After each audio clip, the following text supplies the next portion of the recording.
Olá, seja bem-vindo, seja bem-vinda. Estamos aqui mais uma vez, então, com o nosso programa A História da Foto. Hoje recebendo o professor Virgílio Cacheta Reis. Seja bem-vindo, professor. Muito obrigado. Para, junto com ele, então, nós analisarmos essa foto da reunião do Colégio Eleitoral, que elege Tancredo Neves presidente da República em 15 de janeiro de 1985. Professor, primeiro vamos identificar então personagens nessa foto? Bom, além do próprio Tancredo, Ulisses Guimarães, Aureliano. Tancredo com sua esposa, Risoleta Neves. Isso, é. Ulisses Guimarães, um pouco mais à esquerda de Tancredo Neves.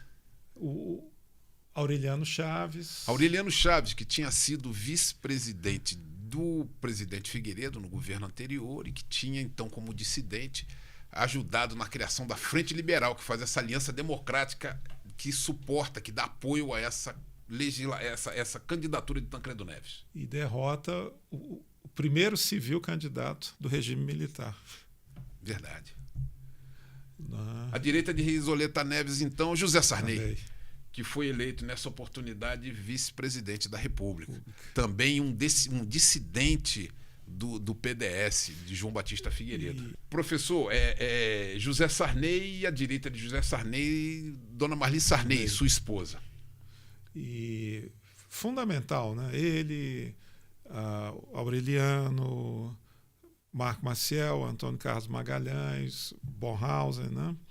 Nomes que eram do governo e que rompem politicamente e passam a apoiar Tancredo Neves, né, que deixou o governo de Minas Gerais, então, e um dos políticos, né, uma das biografias mais completas da República. Eu queria que o senhor fizesse esse retrato dessa vida de Tancredo Neves na política brasileira.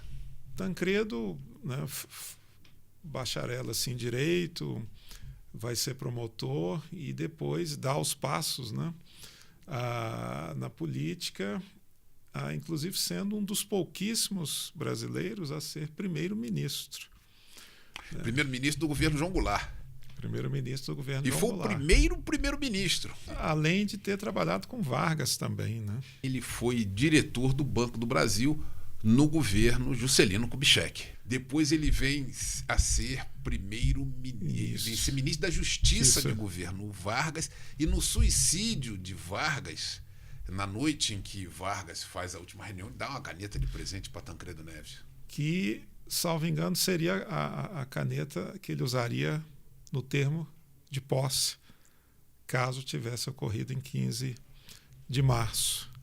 Não é? Então, uma trajetória sem paralelo na República e que terminou de forma trágica, né? Uma vez que às vésperas, né, não pôde assumir e, assim, frustrou, né, a expectativa de milhões e milhões de brasileiros que acreditavam, então, que haveria não propriamente uma ruptura, né? Tancredo não era, digamos assim, um político nessa vertente, né, se comparasse, por exemplo, com Leonel Brizola, né? Mas que houvesse uma mudança, né? Ainda mais diante do quadro dramático da economia brasileira, né? Nesse sentido, Tancredo escolhe um sobrinho para assumir o Ministério da Fazenda, né? Compromisso mantido pelo então vice-presidente José Sarney, que inclusive... Sobrinho Francisco Dornelles. Francisco Dornelles, filho do chefe da Casa Militar de Getúlio Vargas, general Mozart Dornelles. Também, né, novamente, a conexão, né, com o varguismo, né, e ficaria mais ou menos um ano no cargo, né, até ser substituído pelo ministro Gilson Funaro, né? E Tancredo, então, não pôde assumir por motivos de saúde. Há muita especulação em torno disso, né? Antes, né, como estaria a saúde dele, mas o fato é que a chamada Nova República nasce de um modo muito dramático, né, porque havia muitas preocupações se o vice-presidente manteria os compromissos firmados por Tancredo Neves. E, ao reiterar o ministério, né, então o presidente Sarney sinalizou, né, a mudança de diretriz, né, ainda que sempre visto, né, como um homem do antigo regime, né, e não da chamada Nova República.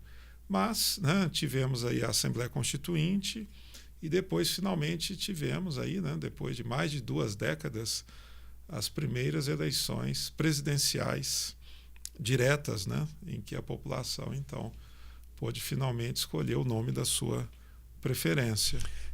A história é curiosa, né? E a forma como a gente leva o programa também, né, professor? Que a gente vai lá na frente, a gente volta, vai lá na frente, a gente volta. Pois então, voltemos um pouco. 1964, João Goulart, então, ele tomando conhecimento da vinda das tropas no processo, nesse movimento militar que iria derrubá-lo, que muitos chamam de golpe. Então há uma sessão no Congresso em que Auro de Moura Andrade, então presidente do Congresso, ele se dirige aos parlamentares dizendo que a nação estava acéfala, que o presidente da República havia abandonado. O presidente da República não havia abandonado, estava no Rio Grande do Sul ainda. Sim.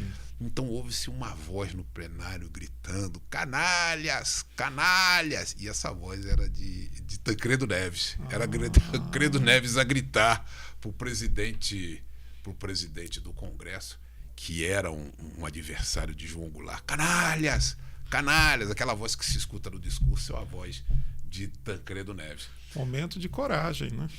Momento de coragem. Tancredo Neves havia sido o primeiro-ministro, né? Depois Hermes Lima e depois Brochado da Rocha. Até que vem então a consulta popular que dá fim ao parlamentarismo. Isso. A vontade do povo foi respeitada, né? E João Goulart assume, mas diante também das dificuldades políticas e das adversidades econômicas, né? E o cenário internacional, que não lhe era favorável, né? Os norte-americanos não nutriam simpatia por ele, né? E aí há uma convergência de interesses internos e externos que vão resultar na derrubada, né, do presidente Goulart, e assume, né, então o general Humberto Castelo Branco, né? E Tancredo então mantém-se, né, na oposição, mas sempre de forma, como é que se poderia assim dizer, né? De forma firme, mas sem movimentos radicais, né? Como, por exemplo, apoiar a luta armada, né? Ele consegue atravessar, né? e impor uma derrota severa ao regime quando ele se elege governador de Minas, né? Pelo voto da população. Antes ele havia tentado uma terceira via, que era o chamado PP, né? Justo. Mas o partido não prosperou, né? Então era um partido que não abarcasse os radicais, que o MDB então abrigava, inclusive comunistas, né? Como o próprio Roberto Freire. Era o guarda-chuva da esquerda radical. Como o próprio Roberto Freire e outros de tendência mais moderada, ainda que a esquerda, né? Como o próprio Miguel Arraes, né? Então, Tancredo tenta essa terceira via, que não vai ter êxito, e aí retorna, como ele era muito habilidoso politicamente, elege-se governador por Minas Gerais e consegue ser o nome não só do MDB, mas da dissidência do PDS à presidência da República, né? Voltando então à matemática do colégio eleitoral, professor, a composição do colégio era a seguinte: o PDS tinha 361 votos, o PMDB 273, o PDT 30. Já existia, então, já havia voltado o Brasil desde 1982. Em 1982, a pluralidade partidária. O PTB tinha 14 votos, o PT 8. E curioso que desses 8 votos do PT, havia uma determinação da liderança partidária, da liderança do PT, que eles se abstivessem de votar. E, no entanto, 3 parlamentares votaram a favor de Tancredo Neves. Corajosamente. Bete Mendes, Zé Eudes, do Rio de Janeiro, e Ayrton Soares, deputado federal por São Paulo. O senhor dizia corajosamente? Porque, contrariamente à orientação partidária, eles vislumbraram a perspectiva de uma frente democrática, uma frente que pudesse não só negociar a transição, mas implementar, que seria o mais difícil, principalmente no tocante à questão econômica. Então, o próprio Dornelles, ao assumir o ministério, não teria condições políticas, de se sustentar ao cargo diante do crescimento da inflação. Então, eu imagino que parte do PT, que seria preterida, ao subscrever a Frente Democrática, já vislumbrava a necessidade de um arco mais amplo, talvez pensando nos processos políticos pelos quais haviam passado Portugal e Espanha. Então, a direção do PT, já pensando talvez mais à frente, em que se vislumbrava que a nova república não se firmaria e que o PT, então, seria a opção da oposição mais atraente, eu não diria mais viável, mas mais atraente, diante, por exemplo, de nomes como o de Leonel Brizola, que já era governador do Rio de Janeiro. Então, já, digamos, essa primeiro racha, que nós poderíamos aí afirmar no PT, então, recém-nascido, e já sob a liderança do atual presidente da República. O presidente José Genuíno, no começo dos anos 2000, e a outra liderança, Luiz Inácio Lula da Silva, eles fazem uma análise, fazem talvez um meia-culpa, resgatando a figura desses 3 parlamentares, Bete Mendes, José Eudes e Ayrton Soares, no posicionamento em que eles tiveram. Eles acham que descumpriram as instruções partidárias, mas, no entanto, essa eleição de Tancredo Neves, ela se mostrou positiva na questão da reabertura, na questão da redemocratização do país. Sim, porque nós não podemos nos esquecer que houve tentativas de restauração do autoritarismo na Espanha, a Argentina também havia passado por isso. Embora no cenário internacional Estados Unidos e União Soviética começassem a caminhar, vamos chamar assim, para uma distensão maior, que resultaria inclusive na derrocada da União Soviética, o Brasil poderia passar também por uma tentativa de retrocesso. Dentro do próprio regime, na época do Geisel, já havia ocorrido isso, com o general Silvio Frota. E os radicais de direita ainda se movimentavam, então havia uma preocupação para que a transição pudesse, digamos, se firmar no regime democrático, plural, e a materialização disso seria a realização da Assembleia Constituinte, firmada em 1988 que era um compromisso de Tancredo Neves, que, apesar de não ter tomado posse, foi respeitado por José Sarney, esse compromisso. Sim, então a ideia de sairmos da transição para, digamos assim, uma normalidade democrática. Então, eu imagino que os 3 parlamentares do PT tinham isso em mente. Mas, por ironia da história, a ala majoritária do PT, que era radical naquela época, hoje é moderada, né?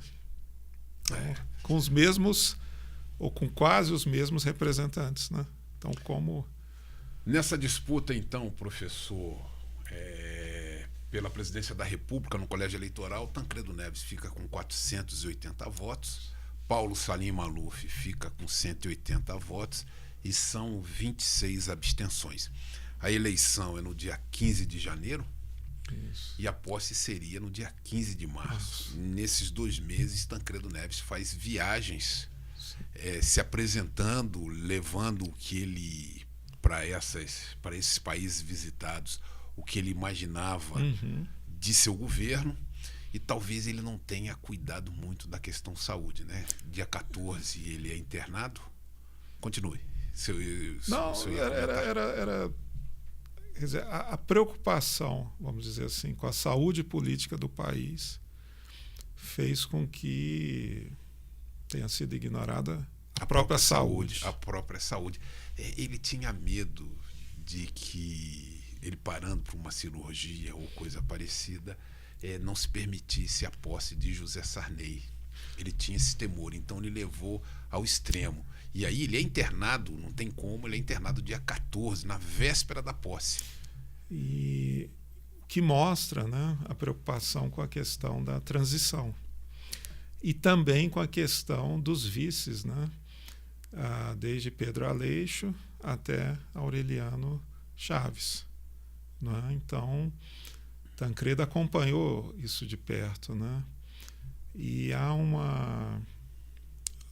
poema de Afonso Romano de Santana, né, em que ele trata do papel que Tancredo vai ter nesse processo. Não é? É um poema a ser recuperado, né, nesse momento. Né? Então, Sarney assume e, com percalços, como seria de se esperar em uma transição, consegue, né, ir até o fim do mandato, perde 1 ano, né, seriam 6, passa para 5, mas há a realização da Assembleia Constituinte, a nova Constituição e a realização das eleições diretas, né, em que a oposição achou que finalmente chegaria dessa vez, não pelo colégio eleitoral, mas pelo voto popular. Tancredo Neves falece, então, em 21 de abril de 1985, trazendo uma comoção a todo o país e não vendo, então, o resultado dos passos que ele deu no caminho da redemocratização do Brasil. Queríamos agradecer a presença do professor Virgílio Cacheta Reis, que nos acompanhou, então, na leitura da foto de Tancredo Neves sendo eleito presidente da República na reunião do Colégio Eleitoral em 15 de janeiro de 1985, a última eleição indireta no Brasil. Professor, muito obrigado. Obrigado novamente. Até uma próxima vez, então. Muito obrigado.